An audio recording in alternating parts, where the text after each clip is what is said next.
G'day guys, my name is Wildkard and welcome back to my channel. Thank you for following my content, I really do appreciate it. It's Tuesday, it's news day. So today in the news, we'll have some discussions about the use of American style headdresses in rugby matches, mainly in the Rugby United Rugby Championship with the Exeter Chiefs. And then we have some talks about Jordie Barrett playing different codes, playing different positions. We've got some dispute with the South African income. Everybody wants some money from the South African Rugby Union. And we got some big coaching hiring for New Zealand for their selector in the selector's role for the All Blacks. And we should go through these news and some other stuff in today's news. So let's start with probably the most controversial one of the day. So the Glasgow Warriors are set to play the Exeter Chiefs this weekend at home, and basically the Glasgow Warriors have come out and telling the fans from Exeter Chiefs to not show up in the American headdress, as you've seen in the pictures here. And this is just a thing where basically the Native American, what do they call it? The National Congress of American Indians actually made a statement telling the Exeter Chiefs to drop the Chiefs moniker and also to stop wearing the headdress, essentially. So yeah, the Native Americans have formally issued a cease and desist, essentially, to the Exeter Chiefs to stop using them. So yeah, this is basically what seems to be going to be happening. There could be potentially a name change coming up soon for the Exeter Chiefs in the near future. Maybe they can switch to refer to themselves as, the New Zealand Chiefs, right? So they just changed. Maybe the Maori Chiefs will allow them to use their name. I don't know. Just pitching some ideas. Maybe they can pay some money to New Zealand, and the guys will let them use the name Chiefs for their team. Since the Americans don't want them to. Anyway, next bit. So New Zealand Rugby, they have very strict COVID laws in New Zealand. So as of this reporting basically says in 2022, all the 15 sides international games or professional games that needs to be played with a vaccine certificate, which is basically very, very strict for New Zealand. And also something a bit more controversial as well, even people between the age of 5 to 11 is going to be required to be fully vaccinated. From the looks of things, they want to push that for New Zealand. So yeah, that's the state of the game in New Zealand at the moment. There's a lot of safety that everybody wants to pursue to make sure that the game carries on safely. Now, the profit from South Africa has been argued over between all the clubs at the moment. So despite a horrendous year for all the club teams, South African Rugby themselves actually reported a 21 million rand profit in 2021. So 21 million rand is about $2 million in Australian or New Zealand dollars. So even less, like 700,000 American dollars. So it's about $2 million Australian, just to give you an idea. And about $700,000 American. You tell me if I'm wrong. I'm pretty sure that's about the exchange rate. And basically, the clubs, the international clubs, Stormers, Bulls, and Sharks have suffered 200 million. So that's a million rand loss during the COVID season. So, and then also the domestic clubs also suffered a lot of losses as well. So there's been a dispute between the international clubs and domestic clubs on how to split the money. So basically, the international clubs want more money for them, and the domestic clubs want some money for themselves. So there's been a lot of discussions and votes, and then the original structure is supposed to be that 47% of the 21 million rand will go to the international franchises, and 19% will go to domestic franchises, 12% will go to non-franchises, and 2% will go to the Blue Bulls. So that's the original structure, but due to what's happening in the world, there's like a vote and discussion on how this should actually be split between the South African sides, essentially. Yeah, so also there has been some allegations for Irish rugby. Essentially, this comes down to the Irish women's team failing to qualify to the Rugby 2021 Women's World Cup. And essentially, 62 players came out signing a letter basically accusing the Irish Rugby Union of multiple cycle of substandard commitment to the women's team and also inequitable and untrustworthy leadership. So that's some pretty heavy allegations saying that their team has been basically left by the wayside by the Irish Rugby Football Union, and they wanted to basically get more support for their team. Yeah, so they have failed to qualify the Rugby World Cup in 2023. Is it 2023 or 2021? I thought it was 2021. They failed to qualify in the campaign. No, yeah, they failed to qualify the Rugby World Cup. Anyway, so that's the kind of what's happening in Ireland. And then also there's some talks about Will Jordan teasing he might want to go play Major League Rugby, for a bit more money and a bit less pressure, maybe like a sabbatical or something. The breakout player of the year only played, a couple of years for New Zealand Rugby, already thinking about moving overseas. Ooh. And then there is a bit of a trash talking from good old Sir Eddie Jones.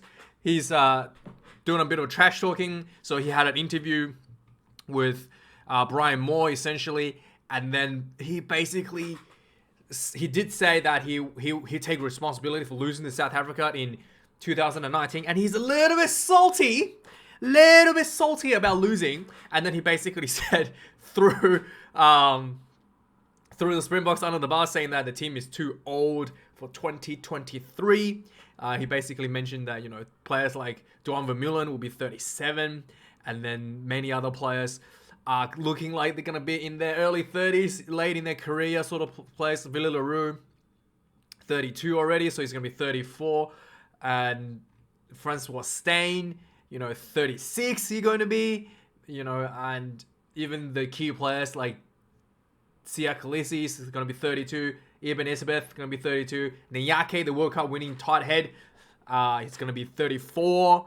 Ugh, that is actually looking. Yangshi's 33, Vincent Koch 33, Monster 33, Ibn Isabeth 32. So that's probably, but the locks are not really that big of an issue, because I'm pretty sure Victor McPhee was playing at like 36 or 38 for the Springboks. So that probably shouldn't be that much of an issue due to the role.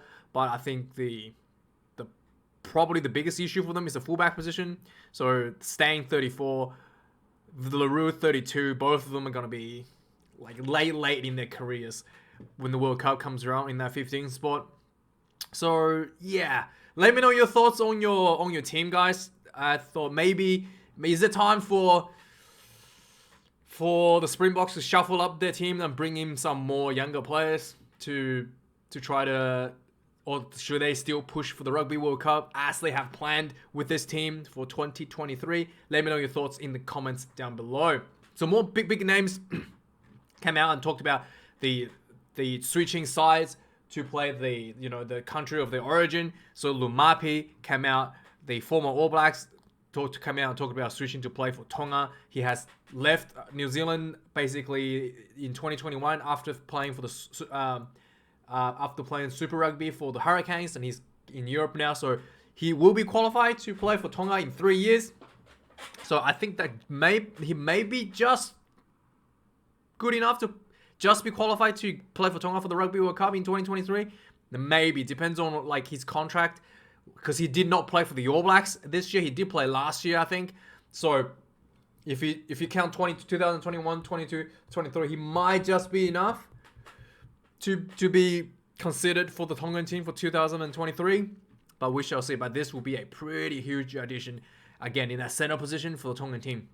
And also have some more chat between Jordie Barrett and Will Jordan. Talks about their opportunities with potentially playing for AFL. They both are really, really good kickers, to be honest. They are very talented kickers.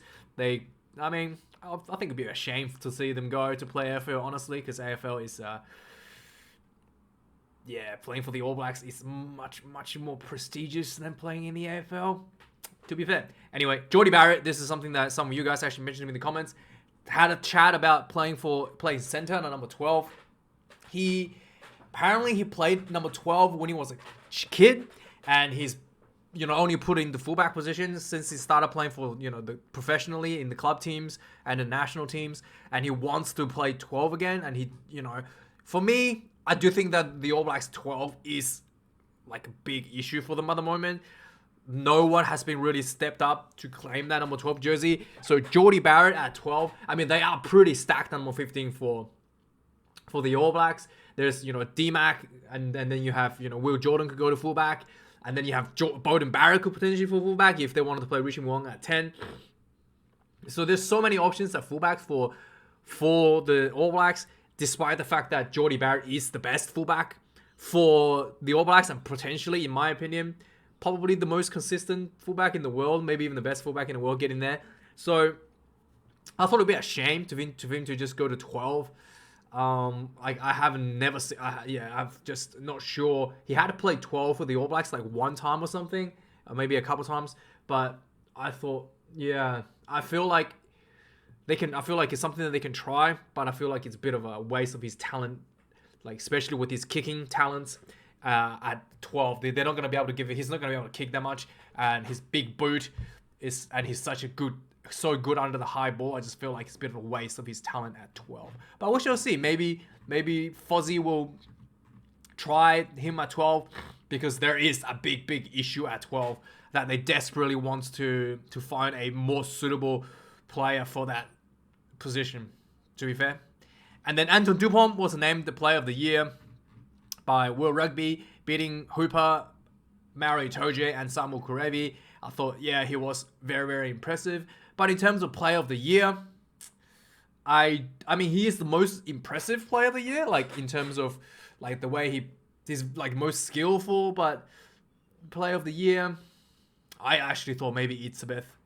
In my book, Ibn Itzebeth was the Player of the Year. He was he's just the forward. He ticks all the boxes. He plays super hard. Just everything you want. Like so strategically, like minded as well. I joke about Itzebeth being like water break. Just the strategic stuff that he does. Little things just to give that Springboks a little bit of advantage. You may not notice, but I thought Ibn Itzebeth, in my book, is the Player of the Year. But Antoine Dupont, by far the bigger name, more in the spotlight over Itzebeth. South African Rugby CEO is ordered to pay £1.7 million to University of Stellenbosch. Apparently, he used some accounting tricks to mismanage the funds and manipulated the finance system and channeled money into the rugby clubs. And he's ordered to pay back the money. So I don't know how he's gonna. I don't know. I hope he makes a lot of money as the CEO of South African Rugby, because £1.7 million is a lot of money. I don't think they make that much. They don't make that much money to be the CEO, right? He's gonna have to pay back in like installments or something. And so in Australia, the director of rugby of Australia has been let go. He'll be out by the end of this year. This is not because he's done a poor job. This is not because this is basically Rugby Australia trying to trim down their system. They're looking to move into like a more top-down system where Rugby Australia would manage everything, including like Super Rugby signings, all in one in Australia to streamline their system and save money and have more, I guess, developmental control over the players as well. So as a result, the director of rugby's role was made redundant essentially to save. And then Scott Johnson will be gone by the end of the year. And mate, if he was running water, maybe he would have been kept. But sadly, he was not running water for the Wallabies, and he's gone. More coaching changes for a big name being signed for New Zealand Rugby. Joe Schmidt, the former Irish head coach, the legendary Irish head coach. Many people do believe he was the greatest Irish head coach ever. And the man who led Ireland to beat the All Blacks for the first time in Ireland's history. He has been signed to as a, what do you call it? As a scout or selector, essentially. A selector for the All Blacks. A selector for the All Blacks. And yeah, Joe Schmidt is Kiwi. He resigned from the Irish role, citing that he wanted to spend more time with his kids. He had one of his children is like disabled. He wants to spend more time with his kid. And then he's basically moved back to New Zealand. He had some time with World Rugby, and he kind of like left that role as well. Now he's in New Zealand. He needs some job, so his part-time job is now the selection committee for the All Blacks. And yeah, so there you go. That's a pretty big name being added for the New Zealand coaching team. Essentially, it's quite impressive. And yeah, that is the news for this week, guys. Thank you for watching. Let me know your thoughts of any of the articles today. Like, comment, and subscribe. Yada, yada, yada. Have a really good break, guys. I think Christmas is coming up. I don't even know. I hate Christmas. Like I told you, I don't celebrate Christmas or Hanukkah or whatever you celebrate in this time of the year. I don't care. The next thing I'm looking forward to is Six Nations kickoff in February. So we have like 2 months of literal boredom. Anyway, guys, thank you for watching my video. Like, comment, subscribe. Make sure you subscribe because the next 2 months is going to be like not too much content out of this channel. So make sure you subscribe and stay in touch. So when Six Nation comes around, we can talk about it and rant about it and fight about it. And yes, have a good time have a good time all together. Thank you guys for watching, and see you guys soon. Cheers.